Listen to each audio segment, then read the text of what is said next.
2-hour Monday Night Raws are back, and I gotta say, they kind of suck. Tonight's show was kind of ass. First of all, I gotta shout out Sami Zayn and Gunther, good main event. Gotta shout out Sheamus and Pete Dunne, good Donnie Brook.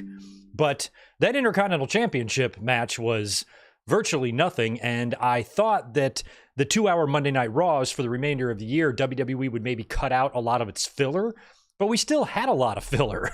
So it was just like a bland, rushed feeling show, and I didn't really love it, to be honest. I was kind of just expecting, I guess, maybe different pacing or something. I don't know what I was really expecting, but I feel like the show was kind of a letdown tonight, even though we had two big title matches, and the Donnie Brook was fun, and it was refreshing to have a 2-hour Raw and not have to have these shows drag on or whatever. But now with the way WWE produces their TV, you know, and with all of the commercials and the ads and the fillers and the, promotions for music videos and the next pay-per-view and all this stuff and Sexy Red, you know, it didn't leave a whole lot of time just for wrestling. I think the commercial breaks in the Intercontinental Championship match were longer than the Intercontinental Championship match.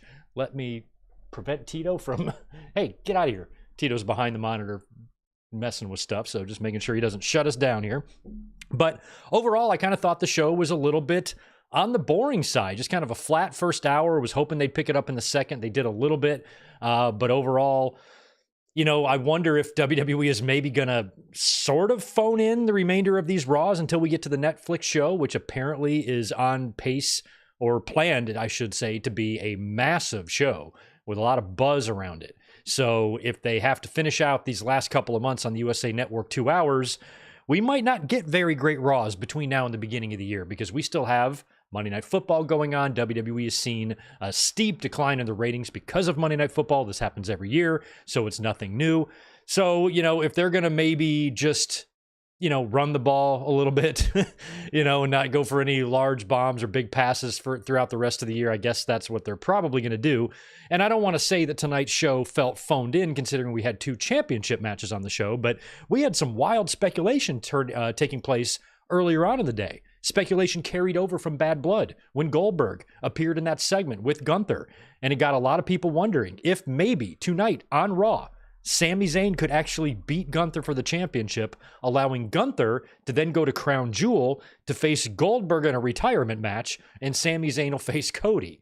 There was people that thought that could legitimately happen, and you can't blame them. You know, Goldberg planted some seeds for some sort of a match with Gunther at Bad Blood. But I refuse to believe that Goldberg convinced WWE to temporarily maybe take the belt off of Gunther to allow them to have that match at Crown Jewel. If they're going to have Goldberg face Gunther at any time, and if that match is going to be Goldberg's retirement match or final match, just do it at Survivor Series. Do it right here in a good old US of A. I know Goldberg will get a sweet-ass payday, you know, if he wrestles the Saudi show, but if I'm Goldberg, you know, if I'm this bald asshole, alpha male dickhead, I'd rather ride off into the sunset right here in a good old US of A. Akatua, US of A. That's where I would do it, not in Saudi Arabia. So if the seeds have been planted, it seems like that match is probably on the horizon. Don't rule out Saturday night's main event either. You know, don't rule that out, you know, for something like that. But I'm pleased to say that we are not going to be getting it at Crown Jewel. Even though I could, you know, understand the train of thought thinking that Sami Zayn had a chance tonight. This match to me was all about Gunther getting that win back. I feel like Gunther might be on the verge of going on a massive run as a world champion. Because if he does face Goldberg, don't forget he's going to be facing Cody now. That match is official. Now that Gunther beat Sami tonight, it's going to be Cody and Gunther at Crown Jewel for the Crown Jewel Championship, and a concept that we all just love, don't we? Check out my latest mic drop on that. But as I've been saying, ever since Saturday night, ever since Triple H made this announcement and we watched it together in the watch-along, my belief, and I still believe this, and I still feel this way, that the World Heavyweight Champion, whoever that is, and it's going to be Gunther, should beat the WWE Champion. Gunther should beat Cody at Crown Jewel. Because I feel like if you want to do anything to ever curb this idea or this belief amongst fans, amongst all of us, that the World Heavyweight Championship is a secondary championship, having that title lose to the WWE champion isn't going to do that narrative any favors. So you might say, well, shit, Greg, Cody's going to be going into WrestleMania clearly to do something with The Rock and Roman Reigns, as The Rock was hinting at something with his fingers at Bad Blood. So is Cody going to take a loss before he's going into this like epic WrestleMania main event? Yeah, I think he should. You can have all the interference in the world, have the whole damn Bloodline and The Rock show up there. I don't care. Doesn't have to be squeaky clean. I mean, if it was clean, I'm not even sure if I'd complain about that, to be honest. If Gunther just straight beat Cody, but I think it would make more sense if we had some sort of interference of some kind or whatever. And of course, Kevin Owens attacked Cody in front of his bus after the PLE on Saturday, so Kevin Owens could be factored into that easily, and then you could do Cody and Owens at Survivor Series, Cody and Owens at Saturday night's main event, Cody and Owens on the first ever Raw on Netflix, or Cody and Owens at the Royal Rumble. But Owens, could play a role in that match if you wanted to do it that way. But I mean, I believe if WWE is going to do this match that nobody asked for, if they're going to create this accolade that nobody asked for, if they're going to resurrect this bragging rights Survivor Series concept that nobody asked for, and doing it at Crown Jewel, at least try to take advantage of this opportunity that you created that nobody asked for and make your world championship on equal footing with the WWE title. Wouldn't you agree? Like, wouldn't you at least try to attempt that to where both of these titles can feel somewhat prestigious? And the Universal title was a terrible idea. That always felt like a secondary title. I don't want to see the World Heavyweight Championship fall into that same pattern, especially when it feels like this is a championship they want in their title for many, many years to come, and they don't really probably have any plans on unifying this or getting rid of it or anything like that. I would hope not. So I would want that championship and the person who carries that championship to have as much credibility as humanly possible. Cody's top star in the company, arguably, sells most merch, super over, doing great. Probably could afford a loss maybe a little bit easier than Gunther.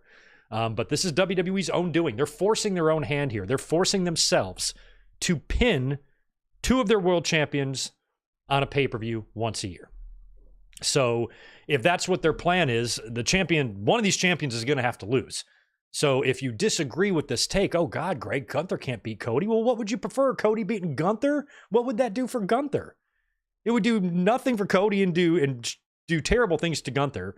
I just think there's more value in a Gunther victory at this point where we sit 1 month out from this show. So we'll see how the build goes. But now the next pay-per-view, Crown Jewel, the two world champions who are facing each other on opposite shows.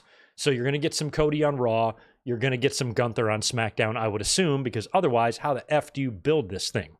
And there's probably going to be a pretty cool contract signing with Aldis and Pierce and Cody and Gunther. You know that'll happen. Just not sure which show that's going to happen on.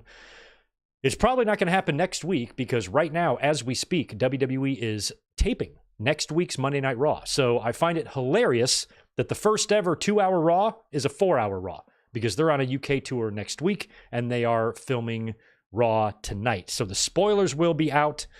And shit, man, next Monday, I don't think I need to do a watch along or a review. I might try to do something else. I might work or something. Like, what's the point of watching? I'm going to read the spoilers here in a minute or when we're done. And I'm sure it's not going to be like the greatest Raw of all times. It's probably not going to be can't miss TV. I think they have a really good shot of doing a shit rating next week. We're going to know the results. It's only a 2-hour show, head-to-head with Monday Night Football. And depending on how good or bad these results look, when we find the spoilers later tonight, too bad AEW isn't doing real well right now. Take the best AEW Dynamite rating that they've ever had in their history. It might be more than Monday Night Raw next week. But AEW hasn't pulled numbers like that in quite a while. So anyway, it's kind of just some random overall thoughts on tonight's show. We're going to be reviewing it here. We'll go through it bit by bit, and we'll talk about a little bit of wrestling news as well. I got a few other tidbits. That's why I opted to come up tonight and do a review, because we did a watch along on Saturday.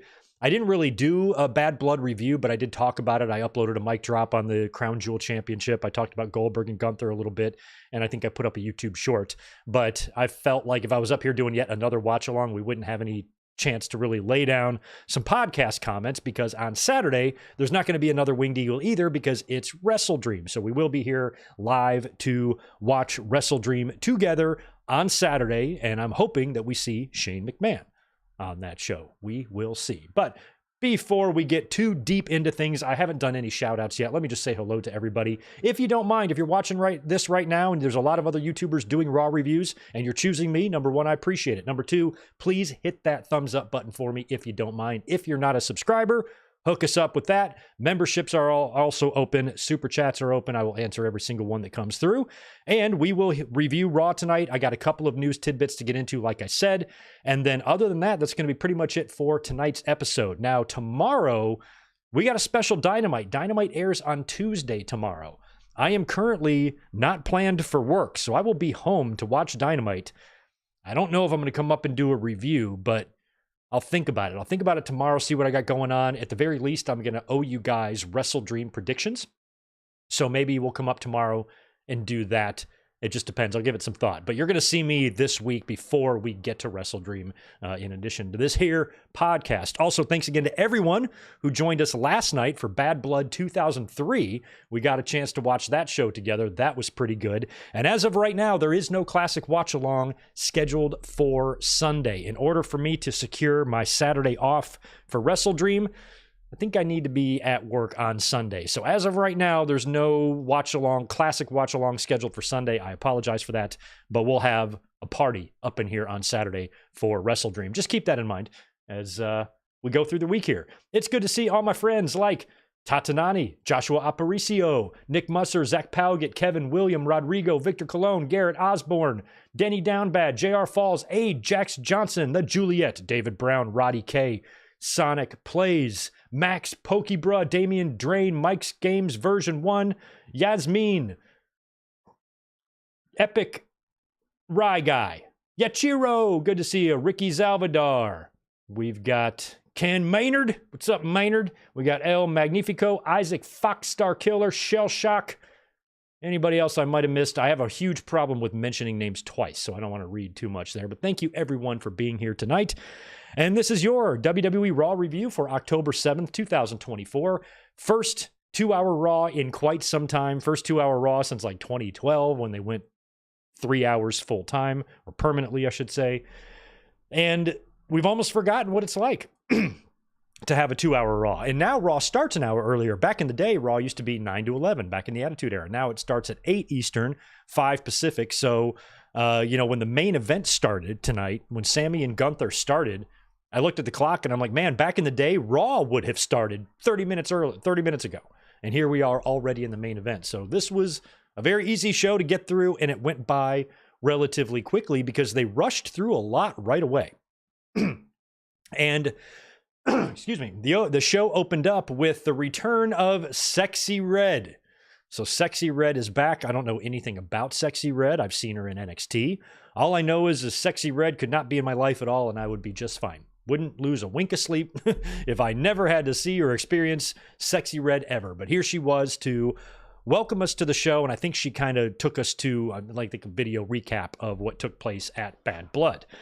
Then we're back in the arena, and CM Punk makes his way to the aisleway. I wasn't sure if we would see CM Punk tonight, because during Bad Blood that we were speculating that both guys could be off TV at least for a couple of weeks, and we were really focusing on Punk because we were kind of speculating out loud during Bad Blood that it's a good thing there's a Hell in the Cell match right now, because the next pay-per-view is Crown Jewel, and this is the first Saudi show that CM Punk has been healthy for. They did one earlier on in the year, right? But I think he was hurt. So this is the first one he's technically been healthy for. So we kind of speculated during the match, during the Hell in the Cell match at Bad Blood, that Punk is going to be so decimated after the match that he's going to have to miss a little bit of TV time, conveniently missing Crown Jewel. Because I personally think that CM Punk should not work a Crown Jewel show. I mean, after that blood money covered dick tweet that he made, and he clearly isn't thrilled with this relationship, but he also seems like a total company guy now. He might have to bite the bullet and just be a little bit hypocritical and work one of these shows one of these days, because as we saw at Bad Blood, Triple H said that Crown Jewel is going to be an annual event where the world champions face each other. What does that mean for CM Punk's title aspirations? It's almost as if he's ever going to win one of these championships, he needs to drop it before the next crown jewel. Unless he's champion and he says, hey, Triple H, look, if you're going to put the belt on me, I'll do crown jewel. You know, don't feel like you got to take it off of me or whatever. I'll do it. Or if Punk is adamant, no, I don't ever want to fucking work over there. And I would respect him a lot if he stuck to his guns there and never worked a Saudi show. And has Owens worked one? Because I know for a while Owens was not working him in support of Sami Zayn, but that situation changed. I can't remember. Oh, I think Owens did work one.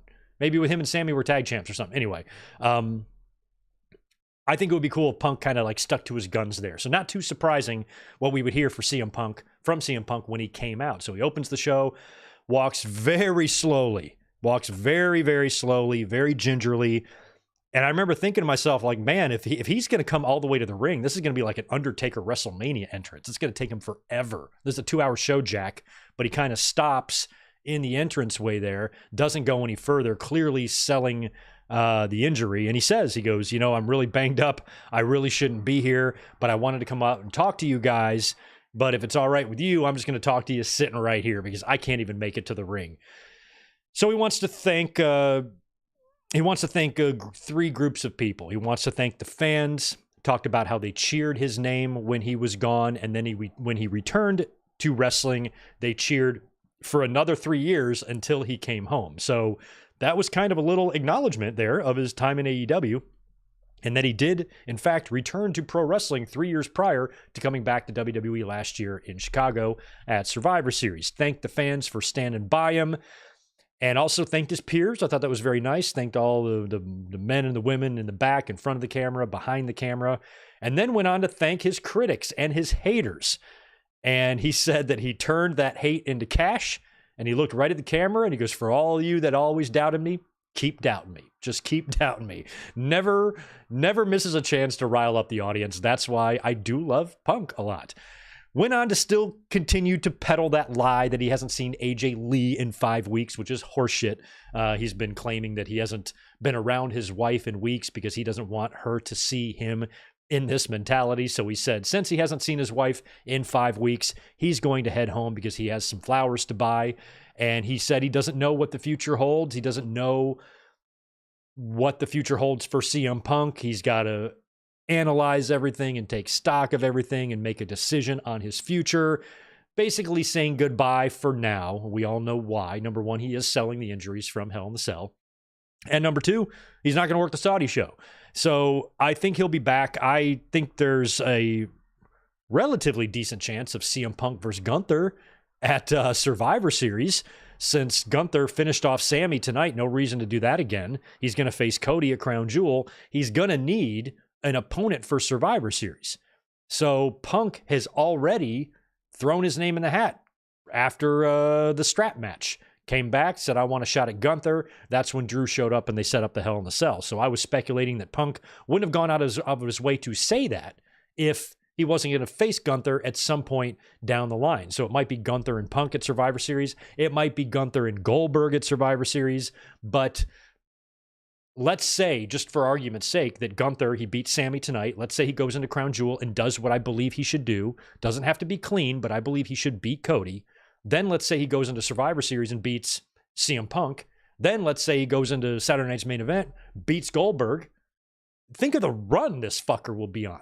Beating Sami Zayn, Cody Rhodes, CM Punk, Goldberg, steamrolling into WrestleMania next year. To face who? Will he lose his title the way he lost to Sami Zayn, or will he retain his title the way he retained over Sheamus and Drew the previous year? I think he should just keep on rolling, if you ask me. So maybe that's the direction we're going in. All we know is Punk is going to be off TV and probably will turn back up for Survivor Series because you got to want Punk at Survivor Series, right? So Punk says goodbye for now, temporary goodbye, starts to leave when he's interrupted by Seth Rollins' music. I had a feeling someone was going to come out to the stage since that's where Punk was delivering his promo. Rollins comes out, gets right in Punk's face, and then walks past him and kind of shoulder checks him. What a dick. What a fucking dick. You know, Punk is decimated. I actually felt bad. I was actually kind of mad the way Rollins did that. You know, kind of shoulder checked him like that. And, you know, I've always said that even with MMA training, you know, there's probably a lot of guys in the locker room who could kick CM Punk's ass. I don't think Seth Rollins could. I think if Seth Rollins and CM Punk got in a fight, Punk would fuck him up. So the fact that Rollins kind of shoulder checked him like that was kind of funny. And Punk kind of looked back like, damn, dude, I'm just in the fight of my life and you're going to do that to me? And a fucking obnoxious laugh. So it was like half funny, half infuriating. And then Rollins comes to the ring. So right off the bat, I'm thinking that tonight's Raw is going to be a really fun watch because they're getting shit done. They're not fucking around. At least that's what I thought. After all this would happen, they would fuck around a lot. But it felt like between this, Punk's promo, then Seth, then Jey Uso, going right into that IC match, I'm like, oh yeah, Raw is going to have this great kind of vibe to it. And it did not. But first, Seth Rollins has to speak. He comes out. I guess Becky didn't have any nice blouses for him to borrow because he was wearing kind of like this bulletproof vest looking thing or whatever, and he was dressed he wasn't looking too much like Steven Tyler tonight like he normally does, and he tells CM Punk, gets on the mic and tells CM Punk to get well soon because the sooner you get back, the sooner I can kick your ass and retire you for good, and does his laugh. What a fucking douchebag. And then he, of course, turned his attention to who we thought he would, Bronson Reed, who laid him out with 6 tsunamis a few weeks back, knocking Seth off TV. But as soon as I saw Seth take that bump at the Chicago Bears game, getting thrown over the thing, and he's got that nice bright yellow hair, I'm like, number one, he's physically looks fine. He just took a bump, and his hair is fresh and yeller. That looks like a guy who's going to be coming back real soon, and he showed up the very next Monday. So we've been waiting for him to come back. It's now going to be Rollins and Bronson Reed challenges Reed to a match any place, anytime. So, you know, what kind of match is that going to be? Is that going to be a promo or a one-off? I guess it's probably going to be Rollins and Reed at Crown Jewel. Which, well, no, he'll get a match. And I was about to say that might be Reed's next match against Rollins after that barn burner he had with Strowman. But I feel like Reed's going to come back to TV probably tomorrow, get 3 victories on TV, or we're going to find out if he's in the spoilers. Get 3 victories on TV ahead of Crown Jewel, and then Seth beats him. But, you know, that's 2 big matches in a row, losing to Strowman, losing to Rollins, that Reed would lose. And it feels like you're trying to build this guy as a monster. So, shit, maybe he beats Rollins. I kind of hope he does, to be honest. I'm a little pissed at Rollins for being a dick to CM Punk tonight. So, Rollins and Reed set probably for Crown Jewel. We'll find out if they make that official on the spoilers tonight or if we have to wait another week or 2 for that. And right after that, Jey Uso comes out. Jey Uso is out next, so that's why I thought this Raw was going to be flowing nicely, because it was like Punk, boom, then Rollins, boom, then Uso. But Uso came out just to make his entrance for his championship match against Xavier Woods. We went to commercial, came back, and we've got Jey Uso versus Woods for the IC title. This match was largely ass. Woods never really got out of the blocks. I mean, he did a little bit. They wrestled a little bit, but there was long breaks, long commercials. The finish was the last finishing sequence wasn't bad. It was Woods going for his top rope elbow thing, but Jey Uso caught him with a super kick coming off the top rope, and then hits him with the top rope splash for the win, retains the championship. Jey immediately goes over to Xavier Woods to try to help him up. Kofi's over there too. They're both trying to help Kofi up. Jey and Kofi share a little hug, moment of respect. Jey tries to get a handshake with Xavier Woods, but he won't do it. And he just kind of like walks away. More dissension with him and Kofi. But you knew that Woods wasn't winning the championship here. This is just going to tie more into the New Day and the New Day's issues. And I've been speculating if this whole thing is going to end with them eventually being on the same page. They're just both going to be heels. Is Kofi going to be the one to see the light with Xavier? Xavier's doing a great job of being a little bitch. He's absolutely delusional. He really thought he had a chance to win the Intercontinental Championship tonight. He got all excited, got a raging huge mega erection when Kofi told him that he can be the quarterback and call the plays, getting really excited about things that are meaningless, and he just seems a little bit out of his fucking mind. So I think that maybe Woods could convince Kofi to join this new attitude that he has, or they're still just dragging this eventual split on, and apparently they do have some 10-year celebration coming up next month. Maybe that's where you do it. You've waited this long. I mean, they've been teasing this thing since Obama was president, so I feel like what's another month? So they might just hold it and do something on the anniversary show, or maybe this is a whole humongous swerve and they're going to have all this dissension and all the fans are going to expect them to split up, and then they do the 10-year anniversary segment where you think Woods is going to turn. Big E shows up, reveals that he's cleared. They're all baby faces again, and it's a big triple hug in the middle of the ring to the New Day music, and the fans are crying their eyes out. That would be best case scenario, but I wouldn't hold your breath on that one. We then cut back. Oh, I'm sorry. After we don't cut backstage, after Woods refuses to shake Jey Uso's hand, he's then attacked. Jey Uso, that is, from behind, from Braun Breaker. You know, it was tough to believe that all of a sudden I'm a babyface bullshit from Braun Breaker last week, even though it feels like they could move Braun Breaker into a babyface role, and that could be the future for him. Otherwise, why would they take the title off of him? But even throughout the course of that IC match last week, when we were watching it, we were saying out loud that Breaker could just win the belt back. Maybe it's just a win here for Jey, and then Breaker's going to win it right back at Crown Jewel or whatever, and that actually might happen because now Breaker attacked Jey, revealing that he doesn't really have a change of attitude. He's still pissed off. Kofi tries to convince Xavier to go help Jey. Woods doesn't want to do it, so Kofi runs in to try to help out. He gets taken out, and then Breaker does this big running spear thing around the ring and takes out Xavier Woods. So takes out all three of them. So more problems for Woods and Kofi. And I guess Breaker isn't a babyface after all. It just makes me wonder what the point of him coming out and doing that shit last week was, if he was just going to attack him and spear him here. And, so I feel like that's still a tease. It's like Braun Breaker wants to do the right thing, but he's still crazy and just trying to figure it out. I don't know. But if they took the title off of him and then they put it back on him, then I think he's going to probably be champion well into next year, past WrestleMania or something. But if he doesn't win the Intercontinental Championship back, then I think you got to at least keep Braun Breaker in mind for the Royal Rumble or Elimination Chamber. And he might be the one to challenge Gunther for the championship. I know we got that match in NXT, but WrestleMania, that could be a big time world championship match, especially if Gunther goes on that run I talked about. What if he beats Sami, then Cody, then Punk, then Goldberg? All these fucking huge names in a row. And then Breaker puts him down. Never know. So we'll see what happens with that. But I guess now at Crown Jewel, we're probably going to get Jey and Breaker again, right? Probably. I got some early notes on the potential spoilers for tonight, and there is some sort of number one contender tournament or something being announced. That might be for the Intercontinental title, or it might be for Liv Morgan's championship. We're not sure. But I feel like with Breaker attacking Uso, he's going to be the one to wind up getting that next shot. Otherwise, I think they would try to keep these guys apart if they were done with each other. So if there is some sort of a match to determine Uso's challenger at Crown Jewel, I assume Breaker will win that if Adam Pearce doesn't just outright grant him the championship match. We'll have to see. We then go backstage where The Miz is hanging out talking to Karrion Kross, and that's when R-Truth shows up, basically trying to hash it out, wants an explanation from The Miz.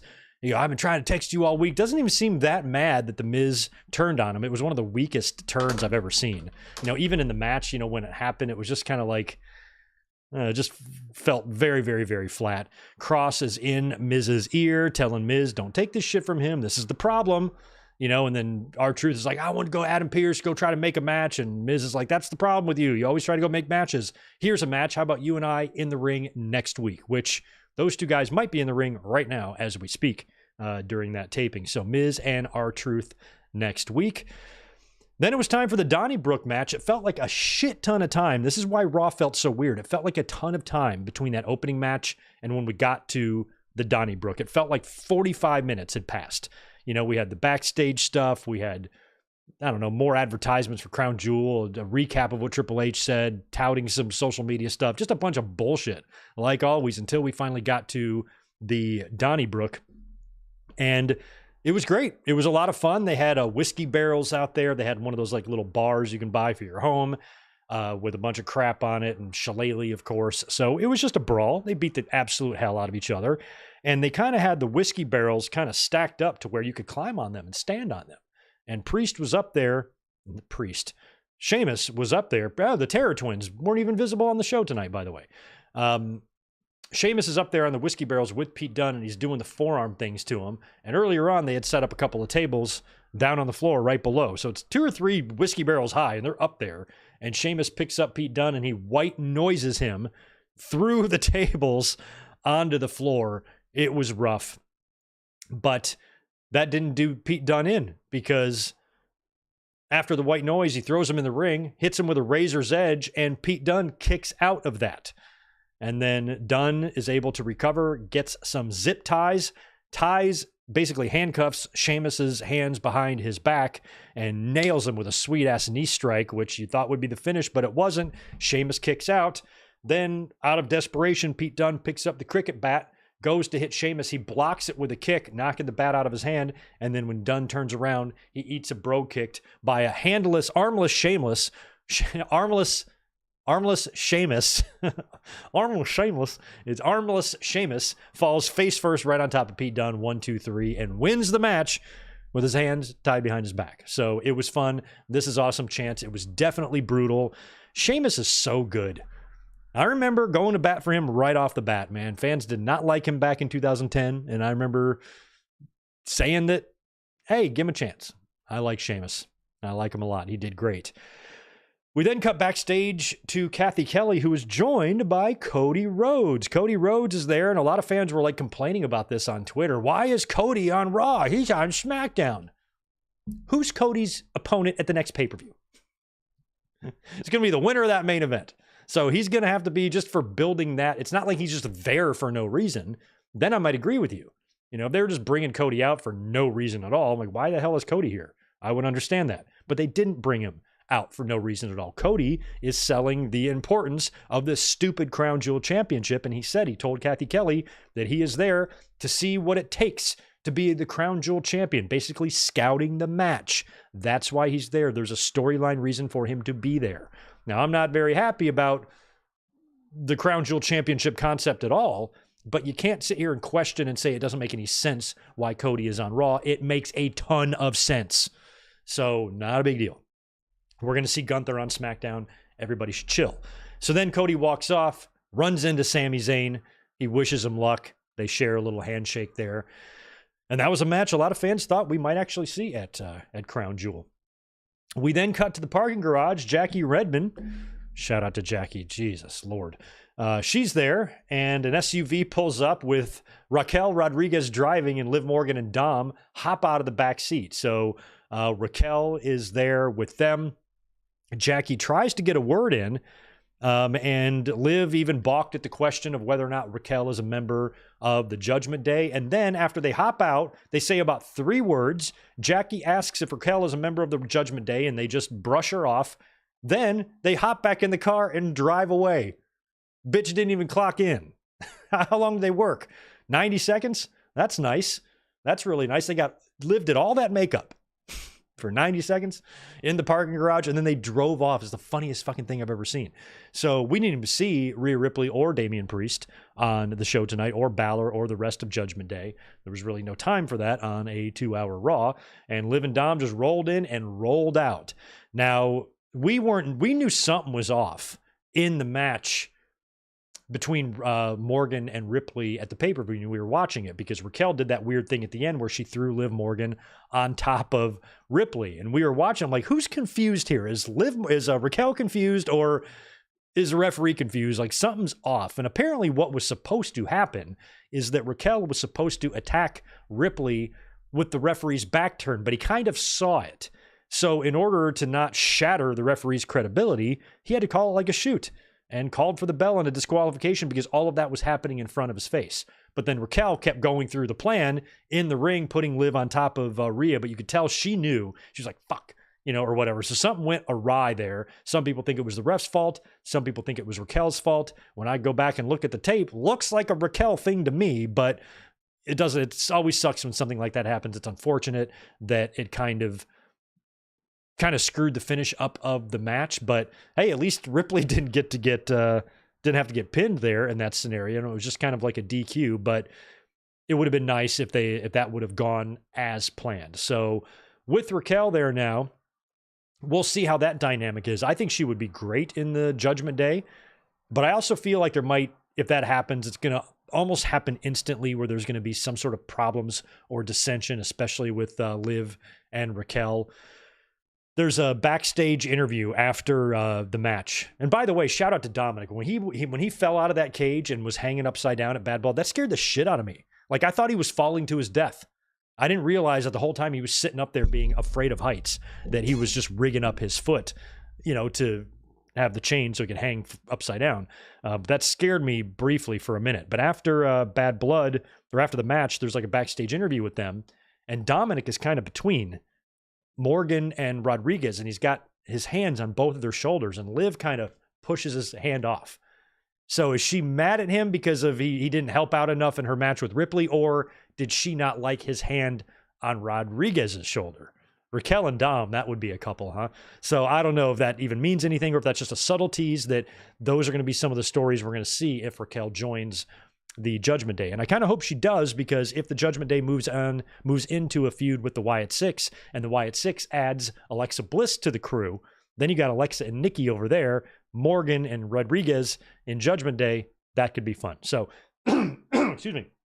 We will see what the future holds with Raquel in Judgment Day, but I thought it was a huge trip that they drove in, rolled up, hopped out of the car, what's up, peace, see ya, and they just got out of there. I'm like, okay, I didn't know that was allowed. I always heard you had to be there in the beginning of the day. You had a certain time to be there. If you're late, you get fined. I don't know why they got to roll up in an SUV and then leave. Are they in trouble? Are they going to get written up? I don't know.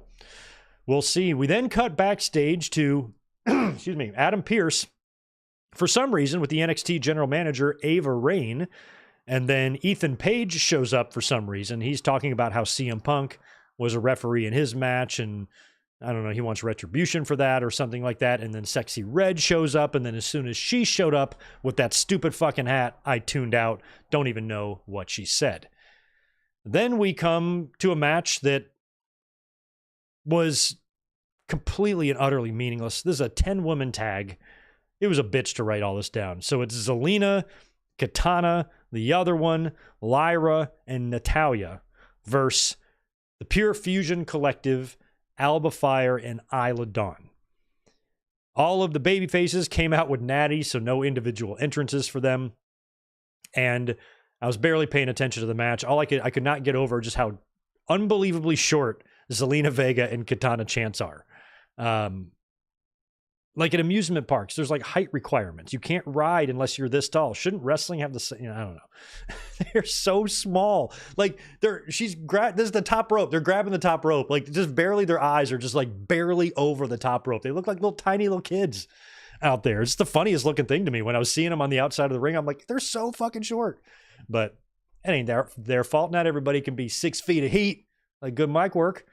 But anyway, finish saw Lyra, Valkyria, hit a top rope leg drop onto Sonya for the win. I like about a third of the women in this match. I do like Alba and Isla. I hate their names, but I do like them as wrestlers.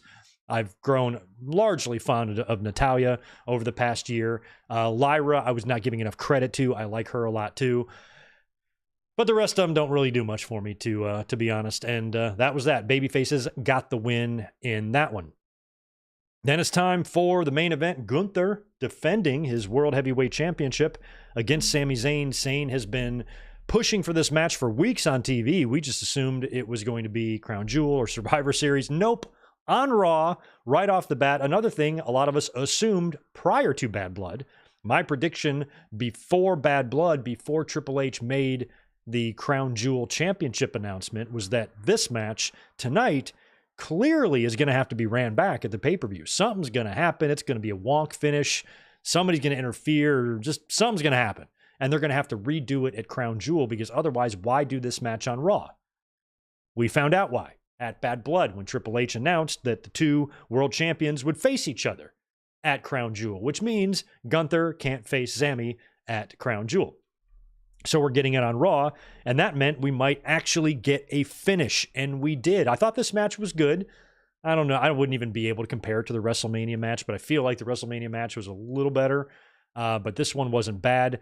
Sami put up a hell of a fight. He seemed game. There was a lot of fans today that actually thought he had a chance, which is good. That's a good thing. I don't want to criticize those fans for thinking that Sami Zayn had a chance. That's what you want. You want fans watching not knowing who the hell's going to win this thing.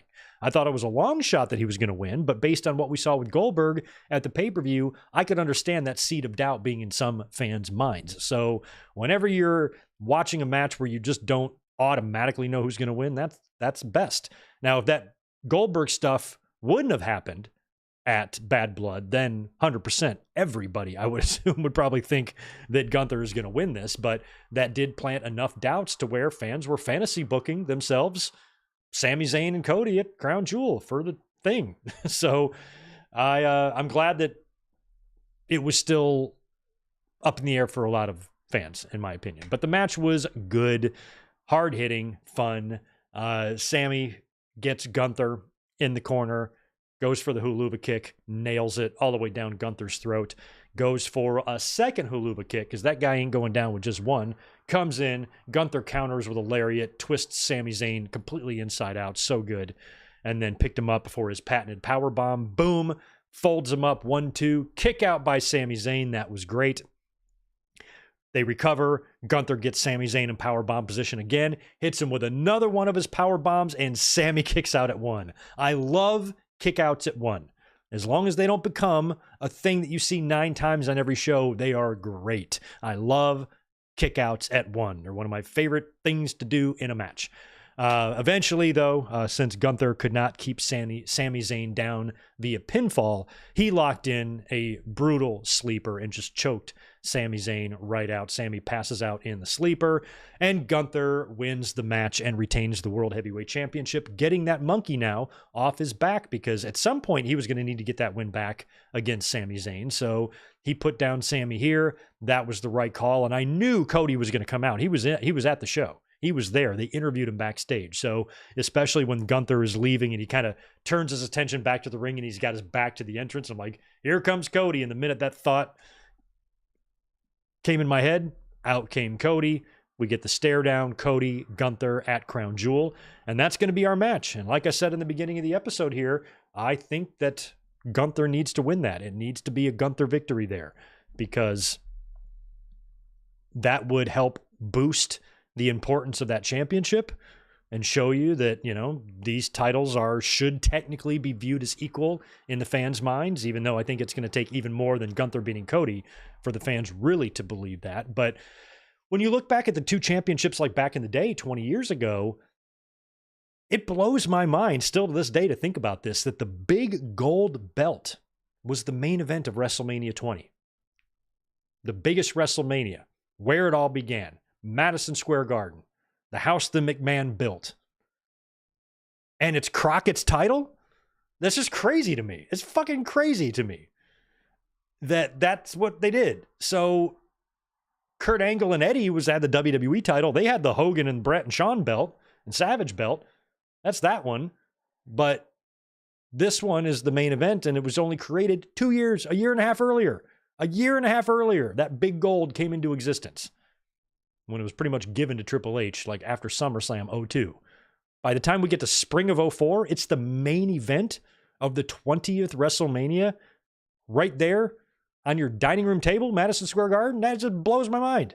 So if WWE wants to get back to that, to where either one of these championships can be the main event, and they kind of swapped it in some years, and then it was 21, WrestleMania 21, same thing, Triple H and Batista. 22, no, I think 22 was finally the WWE title again with Cena and Triple H. But, having those titles kind of switch and take turns main eventing WrestleManias, maybe that's something, if I'm Triple H, that's something I would try to achieve with this championship. Get to the point where this belt could definitely main event a WrestleMania. I know it's 2 nights, should make it even easier now. But if I'm sitting in Triple H's shoes, and championship legacies and importance and credibility are important to me, and they should be, then that's the goal I'm going to try to reach with that title. And a good way to start that would to have Gunther beat Cody at Crown Jewel. And have all the interference you want. Have Jacob Fatu or Bloodline or The Rock or somebody come out there, cost Cody, whatever you got to do, but have Gunther win. I don't want to see Cody carrying that green fucking belt around, man. I can't handle it. Now with The Rock and his belt, before you know it, Roman's going to have his own tribal chief belt or something. It's just like, Jesus, turning into AEW over here. So enough with the titles. We got enough. Because The Rock's going to come out with that stupid thing every damn chance he gets. So belts so plenty, belts everywhere. But I would definitely have Gunther win that match.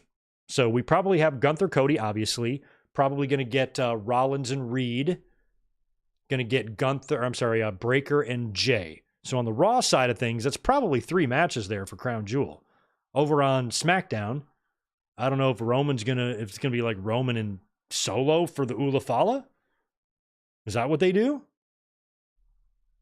And I'm wondering if, I kind of temporarily thought that we probably aren't going to get the OG Bloodline versus the new Bloodline at Survivor Series, because it felt like the way it was trending was for Cody to be involved in that. He's teaming up with Roman, and so I thought it was going to be like Cody and Owens, not Owens now, but Cody and Owens and Orton and Roman against the Bloodline. But Jimmy came back at Bad Blood. We saw that.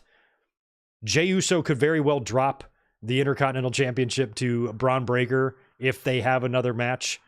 And if you do tie-ins, like at a PLE, where there's SmackDown people there, those people have a reason to be in the building, you can have Bloodline guys attack Uso or something, Jay, and costs him the championship. And now he doesn't have a title. Sami is finished with Gunther. Jimmy is back. There still might be a way to do this. I thought that was not going to happen. All summer long, we were like, oh, cool, it's going to be Roman, Jay, Jimmy, and Sami against Solo, the Tongans, and Jacob. That's going to be the match. But as we got past SummerSlam, I'm like, nothing that either show is doing on TV right now is hinting that to me at all. But now it feels like that might be back on the table. We'll see. We'll see. What do y'all think?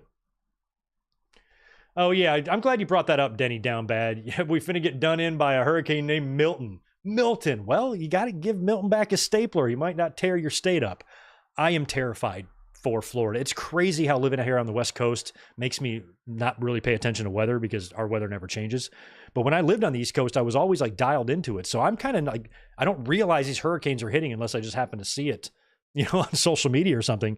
So the fact that right after Helene, that did a ton of damage to a lot of Florida, right? Now they're going to take a direct hit from another one. It's those back-to-backs. They showed the city that's in the direct path of this thing already just with debris piled in the streets from the way their last hurricane just tore through there. So the saturated ground, the flooding problems, and just the devastation that already currently exists, then getting slammed by another one that apparently is going to be high category. Man, makes me wonder if I should be retiring back there one day. I always kind of thought I'd probably find myself back on the East Coast, but I don't know if I want to be back in the path of these things. They just seem like they're getting stronger and gnarlier and happening quicker. So if you're in the path of this thing, if you live in Florida, you live on the East Coast, you live in the Gulf, anywhere like that, we are thinking of you here on the channel, and best of luck. I'm sure the grocery stores are a fucking war zone. The shelves are probably empty from the last hurricane. So trying to stock up on supplies, people might already be displaced from their homes and now got another one coming in. Like, motherfucker. Rough. Yeah, Angie. Florida, we're thinking of you, man. Zach, that's a good point. 10 women tag made no sense. It was a bad match, and Raquel's squash match would have made more sense. It would have. Reestablish Raquel, have her put somebody down. It felt like a way just to get a bunch of women on the show. And the match definitely felt like a get your shit in match. They had all to do this, they're all do their stupid little things. So matches like that are just really tough to watch because you just don't care. You don't care. And it's not hard to get us to care about the women. We know how to do that. We've had some great women's wrestling in the last few years, but the Liv Morgan and Ripley stuff has been good, and Bayley's been doing a great job on SmackDown. So I think the champions are strong right now. Bayley and Nia Jax are very strong. Or I'm sorry, Liv Morgan and Nia Jax are very strong, and Liv's top contender is, Rhea Ripley. Bianca's kind of tied up with Jade right now. So even though the champions are strong, and I think both doing really, really good work. The divisions aren't so good. And now I'm guessing it's going to be Nia Jax and Liv Morgan. I'm very curious how that's going to go. And that would probably be a pretty fun place for, like, how's that going to work?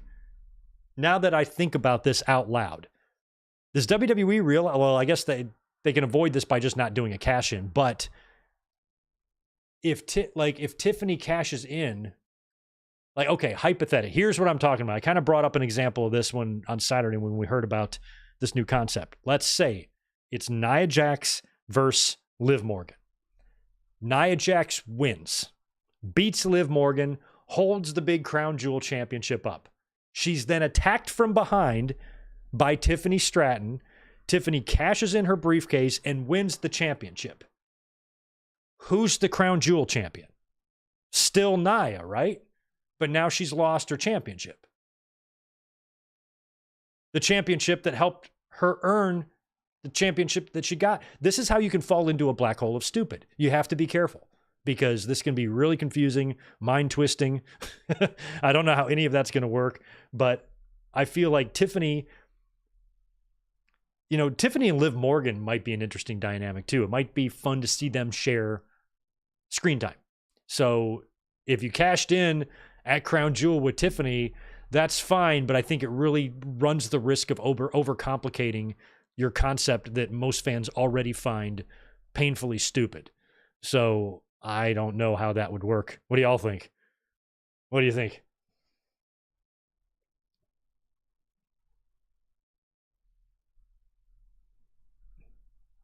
Phil Wilson, why can't CM Punk do a Saudi show? If Punk can do one, I just think it might kind of go against some of the things and feelings that he shared in the past. Or he might have a moral issue with it. I would, we talked about that years ago when that journalist was slaughtered over there, and that somehow seems to be okay now. It's just crazy. It's fucking nuts. So I don't like this deal at all. I wish WWE never went to Saudi Arabia, but they do. And at least for us, we're fans. We're not a wrestler, put in a difficult spot of maybe having to refuse something like this. And WWE, with CM Punk, I think Punk has enough pull stroke in his contract or whatever to where he doesn't have to go if he doesn't want to. But now that you have this championship thing that's going to take place every year there, is that going to rule out Punk for a world title run? If the company has to say, well, shit, we'd like to put the title on Punk right now, but Crown Jewel's coming up in 3 months and he doesn't want to do that. So he might have to make some concessions. He might have to suck it up. He might have to bite the bullet and do one of these or drop the title before you get to Crown Jewel. This is assuming he does win a world championship in WWE again before he retires. I feel like he will. I feel like he probably will. Don't know which one, but either way, if he's champion when Crown Jewel comes around, he's going to be needed in Saudi. So it makes the situation interesting. I wonder if Triple H created this idea like, oh, this will get Phil. I'll get him to Saudi one way or the other. I'll put the belt on him at SummerSlam next year. Maybe this is a personal thing with Triple H. Is it like he wants to prove to himself that he can make Phil go to Saudi. I'll belt him. I'll belt him at SummerSlam. Like, well, Phil, it's either go to Saudi or have one of the shortest WWE title reigns in recent history. The choice is yours. Yeah. Denny Downbad, current deal with Saudi Arabia, I believe, runs through 2027. So we have a few more years of that.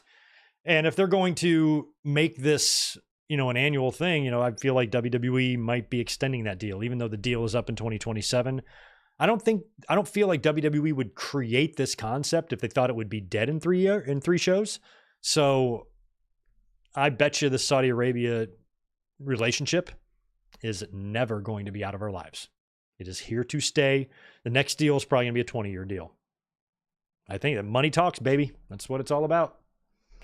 Yes, Rodrigo, I did hear about Taz's injury. I don't know if is that going to keep him off of commentary the whole time. Obviously, maybe some recovery time immediately after the surgery for a few weeks, but do you think he'll still try to be there, or is he actually taking time off?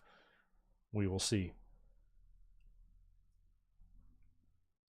Ronnie, Nia's just going to fling Liv around the ring for 2 minutes and then step on her for the pin? I don't know if it's going to be that easy, but the match might be fun. It might be a fun dynamic with them, both being heels. Got a little bit of wrestling news, not much, but I wanted to read a paragraph or two from this story from Fightful Select today regarding the first Raw on Netflix, which apparently is going to be here in LA at the Intuit Dome, which is the new home of the LA Clippers. So I'm in San Diego. It's not far from me, but I don't know if I want to go to that, if that's where it's going to be, because, if you want to do a meetup with fans, and granted, I don't know anything about the Intuit Dome and what's around it, but Staples Center or Crypto.com is in the sports complex where there's lots of shit to do. So it's a great meeting spot, great place to meet up with fans and whatnot. So if the show was maybe at Staples, I would go, but it sounds like I might want to be sitting right here in my comfortable chair watching this with all you guys, because it sounds like it's going to be a time.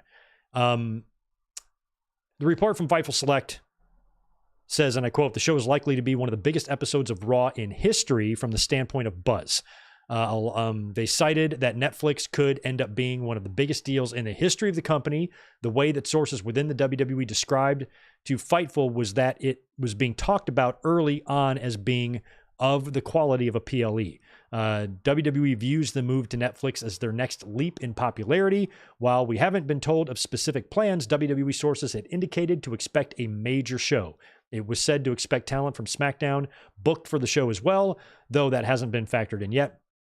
WWE will also be bridging the special event gap buzz with Saturday night's main event. So there'll probably be a lot of maybe promotion on SNME for that Raw. We're told that one of the strategies was to have major events across all of their platforms in consecutive months, with SmackDown's premiere on USA in September, NXT on the CW in October, Saturday night's main event in December on Peacock, and Netflix's debut with Raw in January.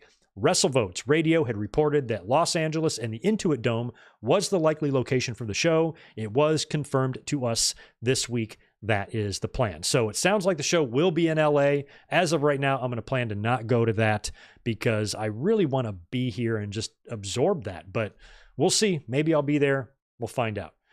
Depends on how good my baseball card business goes this year, as I'm about to start that. Also, some news on Keith Lee, man. This is awesome from Fightful. Keith Lee's been sidelined for 9 months. And I guess Lee was planned to take on Swerve Strickland at AEW World's End last year, which was to finally capitalize on the two splitting almost the year before. Unfortunately, in the days prior to the match, Lee was sidelined and not returned since. He's not been a regular in TV tapings in quite some time either, and hasn't been factored in to creative. Keith Lee remains on the AEW roster and is still under contract with the company, but no update on a return, and he is still yet to be cleared for what is being described as an undisclosed medical issue. And he's had some medical problems before.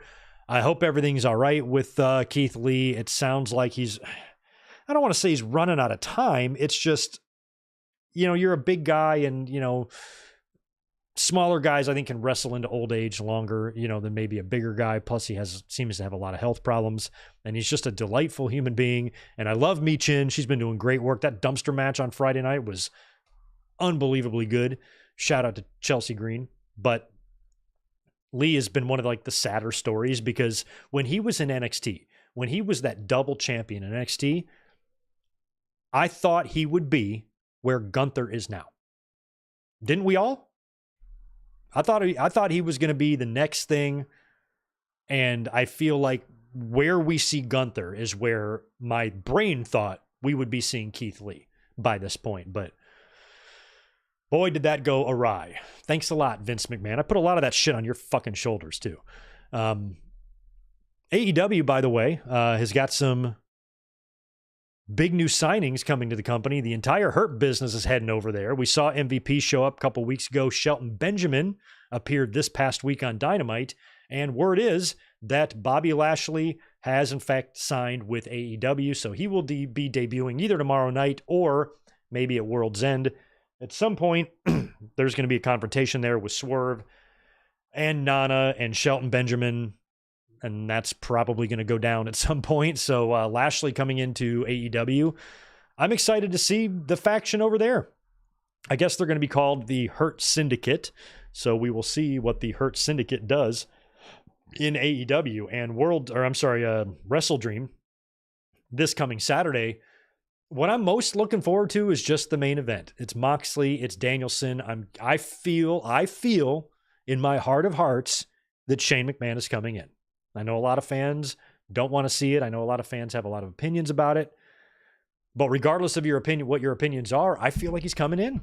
I do. I don't know why Moxley would be saying these things, dropping these hints this past week on Dynamite. He indicated or implied that someone is kind of making him do this, type of thing. So who's he going to be talking about here? What would make any sort of sense at all other than Shane McMahon? Joey Janela? No, probably Shane McMahon.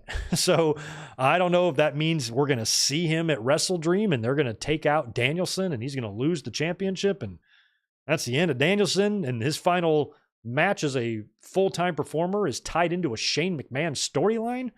That would be weird, but I kind of hope it happens. I think AEW needs people talking about them right now, especially after they got that great TV deal, and that's now solidified. That doesn't mean now that you got that deal that your internal problems don't go away. They're still there. So AEW's got to get some people talking. They really do, because before you know it, it's going to be fucking WrestleMania season again, and everybody's going to be talking about that. So I think bringing Shane in should create buzz. It's all a matter of following through with that buzz and making sure the storyline is actually good.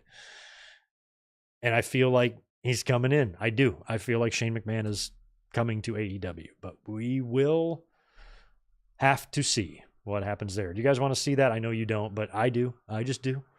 Now, I don't really have any other wrestling news really written down for today, other than that Chris Statlander thing is weird. All of a sudden, with no warning or explanation, she's number one, not a heel anymore, and separated from Stokely. I liked her and Stokely together. And she just won that crazy, hardcore match right last we saw her. And now she reappeared at the Collision tapings where she appears to be in line for a title shot against Mercedes Moné. And she was a heel for months. And so now, I guess Fightful inquired about the change, and they were told that Statlander's alliance with Stokely is finished on screen, and Stokely Hathaway was seen on screen watching Private Party's match on Dynamite. Statlander hadn't wrestled in about a month since AEW All Out, and Fightful was told that she'd been dealing with a minor injury but got cleared. So I feel like she was kind of gaining some momentum. So to stop it, it's just a really good example of these type of things where might not be necessarily right or wrong, just frustrating. WWE was so guilty of this for so many years before Vince left, where you just read stories like, what are they doing? What the fuck are they doing? So it's like one of these things. I'm like, I was getting into Statlander. AEW, it seems like throughout their entire history, has a big problem and a big issue with just killing people's momentum. As soon as they raise my eyebrow, I'm like, oh, that was really good. Or, oh, great, this will be a fun direction. Let's see where it goes. It just kind of doesn't go anywhere. And there have been way too many examples of this in this company's history. So get your shit together, man. Now, Statlander going back to being a babyface, fine. I like her a lot. Statlander's great, heel or babyface, but I was enjoying what she was doing. Don't understand why it stopped. And then when you brought her back once she got cleared to make such a sharp pivot is weird. Didn't she beat Willow? Isn't Willow in line? Doesn't Willow have a number one contenders match or something on Dynamite this week? Why isn't Statlander in that match? Isn't it Willow and Britt? Is that what's going on? Is that what I saw today? Dynamite tomorrow. I think it's Willow and Baker. And I want to say the winner gets a title shot, but I also don't know anything. Yeah, okay. Winner gets a title shot he doesn't get a shot against Mercedes, gets a shot against Mariah May at Wrestle Dream. So that's going to be Britt and Willow on Dynamite. We also have Private Party and the Young Bucks title match at Wrestle Dream. What else do we have set?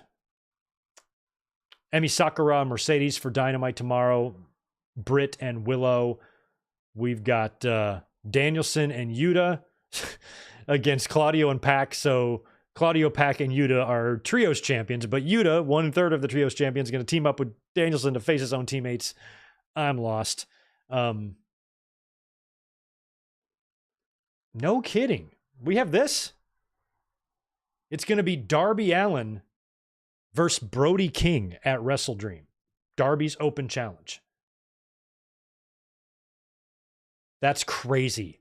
That makes me worried that they're going to plan an insane spot, because that's a very, very large human against a very little, tiny, little skinny human.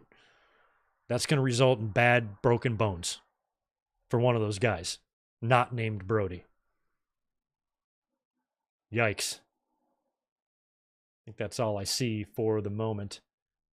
Yeah, so, yeah, Wrestle Dream looking all right. It's just, it's probably the first AEW card in a while where I'm really kind of just focused on one match.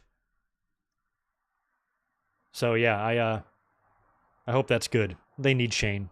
They do. They need people talking. They need something.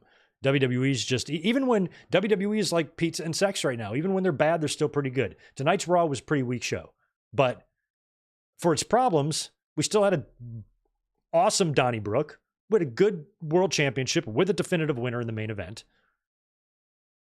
I mean, wasn't that bad. We've seen worse. We've had plenty of worse Raws than the one we got.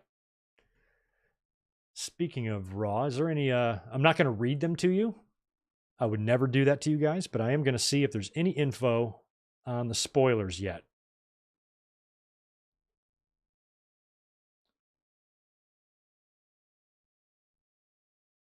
Looks like we're getting a women's tag team championship match next week. We're going to see The Miz and R-Truth, which was set up tonight. And we're going to get Braun Breaker versus Kofi Kingston. That's what's on tap for next week so far, but those are spoiler-free updates there for next week.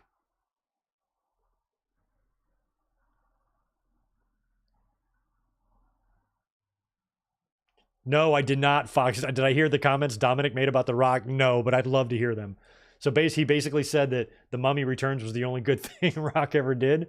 I've never seen any of The Rock's movies. Like, none of them. I never saw The Mummy, never saw The Mummy Returns, never saw Walking Tall, never saw The Tooth Fairy, never saw Fast and Furious 26.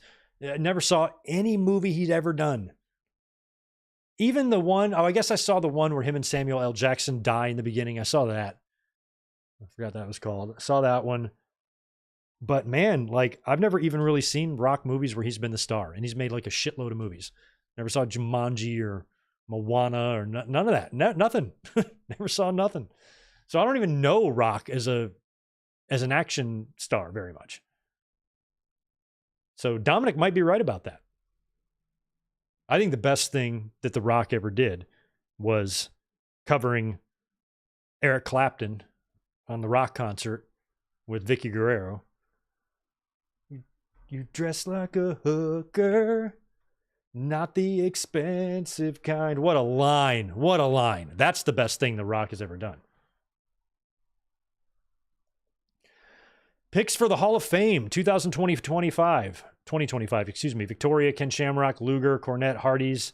I like those picks. I could see them all, to be honest. I could see Victoria, Shamrock, Luger, Cornette. I mean, I would say no on Cornette just because of his, because of just all the crap that surrounds his name, but he's very, very anti-AEW. So I think he's probably on better terms with WWE right now than anybody else. And WWE might want to just put him out there, just to wave it in AEW's face. That's what they do. I mean, Punk even shouted out his podcast in a promo once, didn't he?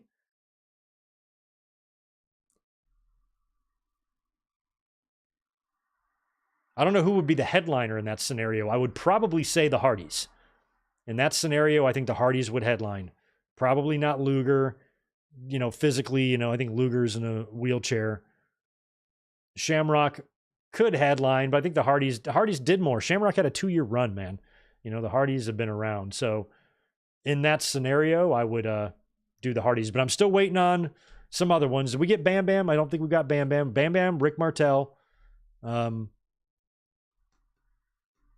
Did they put Razor in? I think Bam Bam, Martel, Elizabeth, and who else? Who was the other big ones that we've talked about in recent years?